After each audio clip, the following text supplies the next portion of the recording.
Hello दोस्तों, स्वागत है आपका हमारे YouTube channel concept and logic class में। मैं आज देवनारायण स्कूटी योजना और विधवा बीएड संबल योजना के बारे में आपको जानकारी दूंगा। क्या योग्यता है, आवेदन किस प्रकार करना है। 18 जनवरी से 2021 से आवेदन शुरू हो चुके हैं। अंतिम तिथि क्या है, संपूर्ण जानकारी इस वीडियो में दूंगा। तो शुरू करते हैं दोस्तों। जैसा कि आप मेरे स्क्रीन पर देख पा रहे होंगे, मैं आज आपको इसकी पात्रता बताऊंगा। तो सबसे पहले मैं आपको ये बता रहा हूँ कि 1500 स्कूटियाँ वितरित की जाएगी। कितनी? इस साल 2021 में 1500 स्कूटियाँ वितरित की जाएगी और 50% से अधिक परसेंटेज होने चाहिए आपके 12th में, ठीक है। और इसके बाद मेरिट लिस्ट बनेगी, उसके आधार पर आपको स्कूटियाँ मिलेगी। 1500 स्कूटियाँ वितरित की जाएगी। अब मैं आपको पात्रता बता रहा हूँ कि क्या इसके लिए योग्यता चाहिए, ठीक है। और जिसको ये स्कूटी नहीं मिलेगी उसको प्रोत्साहन राशि मिलेगी। ये दो है, जिसको स्कूटी मिलेगी उसको प्रोत्साहन राशि नहीं मिलेगी। अब मैं आपको पात्रता बताने जा रहा हूँ, तो देखते रहिए आप इस वीडियो को। शुरू करते हैं। जैसा कि आप देख पा रहे हैं, सबसे पहला बिंदु है पात्रता में। योजना का लाभ विशेष पिछड़े वर्ग में अति पिछड़े वर्ग की उन छात्राओं को ही प्राप्त होगा जो राजस्थान की मूल निवासी तथा राजस्थान महाविद्यालय, राज्य पोषित विश्वविद्यालय के विभागीय कृषि विश्वविद्यालय, कृषि महाविद्यालय, संस्कृत विश्वविद्यालय, संस्कृत महाविद्यालय में प्रवेश लेकर नियमित अध्ययनरत है। कहने का मतलब है निजी या प्राइवेट या राज्य के किसी भी विद्यालय, महाविद्यालय या यूनिवर्सिटी में पढ़ रहे हो, आप इसके लिए आवेदन कर सकते हैं। इसके बाद है छात्रा के माता पिता, अभिभावक, संरक्षक पति की वार्षिक आय 2,50,000 रुपये से कम होनी चाहिए। 2.5 लाख रुपए से आय कम होनी चाहिए पूरे परिवार की या माता पिता की, सबकी मिलाकर, ठीक है।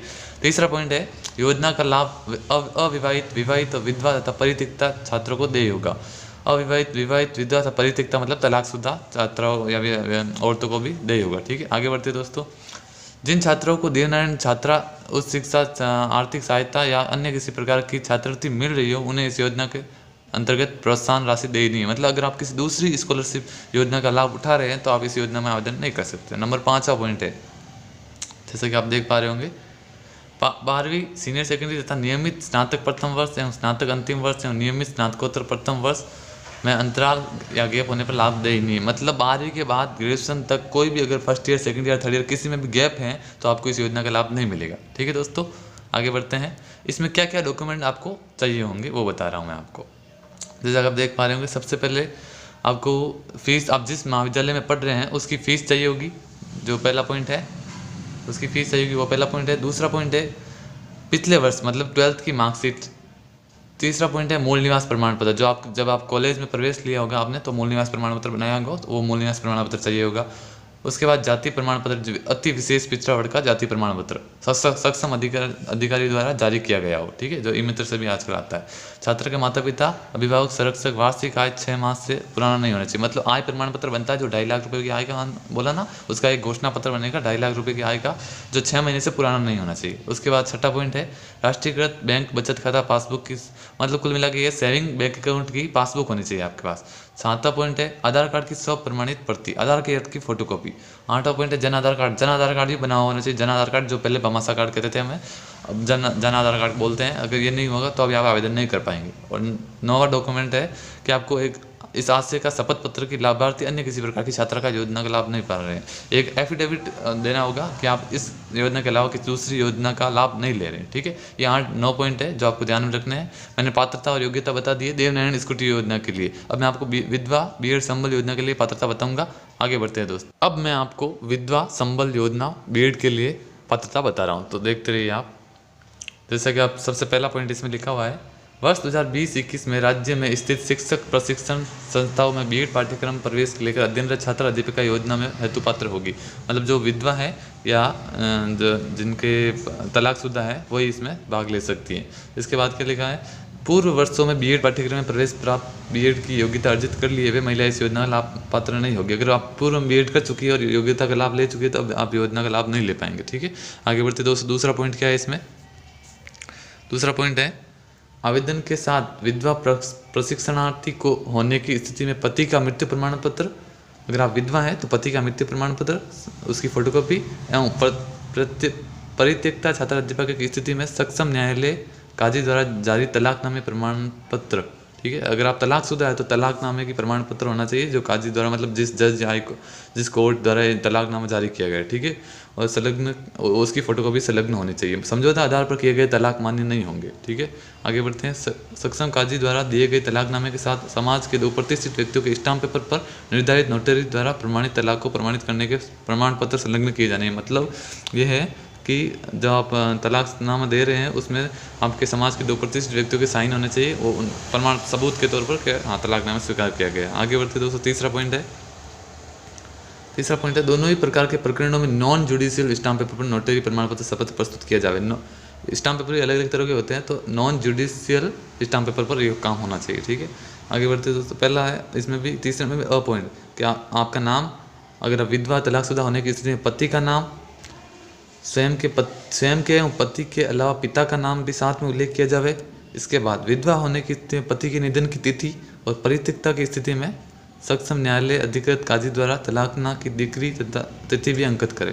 दोनों ही स्थिति में पुनर्विवाह नहीं किए जाने का स्पष्ट उल्लेख किया जाए कि आप जिंदगी में आगे पुनर्विवाह नहीं करेंगे। ठीक है, तो ये मैंने आपको इसकी पात्रता बता दी है विधवा विवाह संबल योजना की। अब मैं आपको बताऊंगा आप आवेदन किस प्रकार कर पाएंगे। ठीक है, आगे बढ़ते दोस्तों, अब मैं आपको किस प्रकार आप रजिस्ट्रेशन कर पाएंगे, आवेदन कर पाएंगे ऑनलाइन फॉर्म, स्कॉलरशिप फॉर्म के लिए, तो मैं बताना चाह रहा हूँ। तो सबसे पहले आपको अपने SSID बनानी पड़ेगी। अगर बनी हुई है तो आपको सिर्फ SSID खोलनी है। SSID जैसे आप खोलेंगे तो आपके सामने इस प्रकार का स्कॉलरशिप का ऐप आएगा, जो मैं आपको जूम करके बता दे रहा हूँ, जहाँ से देखते रहिए आप। ये स्कॉलरशिप का आपके सामने इस प्रकार से ऐप आएंगे। जैसे आप SSID लॉगिन करेंगे तो स्कॉलरशिप लिखा है आएगा। जैसे आप इस पर क्लिक करेंगे तो आपके सामने कुछ इस प्रकार का इंटरफेस खुल जाएगा, जो आपको दिख रहा होगा। जो फिर आप उसको पूछेगा आप मतलब कोई विश्वविद्यालय हैं आप, या कोई विद्यालय हैं, या छात्र। तो हम जैसे छात्र हैं, स्टूडेंट है कॉलेज के, तो इस पर क्लिक करेंगे, फिर ओके पर क्लिक कर देंगे। उसके बाद हमें पूछेगा आपका बाबा सरकार की डिटेल इनके पास ऑलरेडी होती है, तो पूछेंगे आप में इनमें से आप पूरे परिवार के सभी नाम आ जाएंगे आपके परिवार के। तो इसमें से आपका कौन सा नाम है, तो आपका जो भी नाम हो, जैसे आप अगर आपका नाम राम कुमार है तो आप इस राम कुमार पर क्लिक करेंगे और ओके कर देंगे। ठीक है, उसके बाद आगे बढ़ते हैं। ये किसी का भरा हुआ फॉर्म है, उसकी डिटेल है मेरे पास। ठीक है, मैं उसके आधार पर आपको बता रहा हूँ।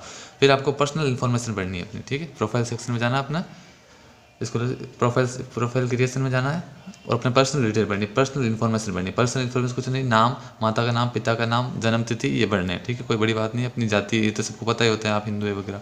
उसके बाद पर्सनल इन्फॉर्मेशन डालने के बाद इसमें मतलब कार्ड नंबर डालने हैं, भले आप कोई भी हो, कार्ड नंबर, APL BPL अगर आप हैं IPL BPL में आते तो वो भी आपको डालना होगा। ठीक है, marital status, family, annual income, आप वार्षिक आय क्या फैमिली की, वो सब डालने होंगे। जैसे कि आप मेरी स्क्रीन पर देख पा रहे होंगे, आप विधवा के बच्चे हैं, आप स्वयं विधवा हैं, जो भी है अब उसके बारे में आपको डालना है पर्सनल इन्फॉर्मेशन। उसके बाद आपको परमानेंट एड्रेस डालना है।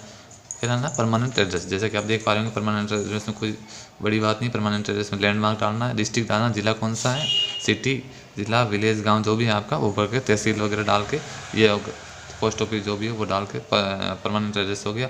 उसके बाद करंट एड्रेस जब जहाँ अभी आप रह रहे हैं, ठीक है, वो करंट एड्रेस। अगर वो दोनों सेम है तो आप ये इस पर करके सेम कर सकते हैं। ठीक है, उसके बाद निर्वाचन क्षेत्र, संसदीय क्षेत्र बोलते हैं इसको। ठीक है, MP कंस्टिट्यूएंसी। ठीक है, निर्वाचन क्षेत्र, संसदीय क्षेत्र। ठीक है, इसके बाद आपको भरना है बैंक डिटेल, बैंक पासबुक है उससे आपको बैंक डिटेल भरनी है, आप जो भी मांगी गई है। उसके बाद आपको डॉक्यूमेंट अपलोड करने होंगे, एक तो आय प्रमाण पत्र और मूल निवास प्रमाण पत्र, और जो भी अगर आप BEd विधवा का भर रहे हैं तो विवाह प्रमाण पत्र। ठीक है, उसके बाद सबमिट करना है। जैसे आप इस पर सबमिट करेंगे उसके बाद आपको यहाँ जाना है, ये वाला ऑप्शन जैसे कि मैं आपको बता रहा हूँ, इस ऑप्शन पर क्लिक करना है आपको। इस ऑप्शन पर क्लिक करके न्यू एप्लीकेशन पर क्लिक करना है। ठीक है, इस न्यू एप्लीकेशन पर क्लिक करेंगे आप तो ये आपके सामने इंटरफेस खुल जाएगा, और जो भी आपकी छात्रवृत्ति योजना है वो आपको चुननी है। जैसे कि मान लो आपकी थी देवनारायण स्कूटी योजना। जैसे आप देवनारायण स्कूटी योजना चुन लेंगे तो उसका नाम इस प्रकार यहाँ आ जाएगा, जो आप चयनित योजना आप जो करेंगे। उसके बाद आपकी मतलब कॉलेज की जो इन्फॉर्मेशन वो ली जाएगी, आप किस कॉलेज में, किस महाविद्यालय में पढ़ रहे हैं, वो किस यूनिवर्सिटी से संबंधित हैं, और आप कौन सा संस्थान है और कौन सी क्लास में आप अध्ययन कर रहे हैं, फर्स्ट ईयर सेकंड ईयर जो भी हैं।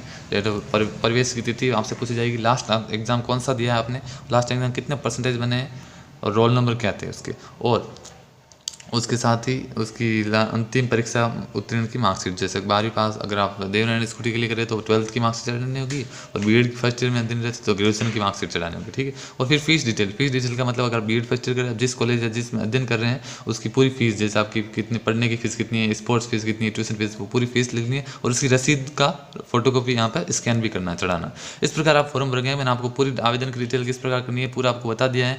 कि आवेदन की अंतिम तिथि 17 फरवरी 2021 है, तो जल्दी से आवेदन करें। अगर आप इस वीडियो को पसंद आया हो तो इसे लाइक शेयर और सब्सक्राइब अवश्य कीजिएगा। थैंक यू दोस्तों, खुश रहिए, खुशियाँ बांटते रहिए।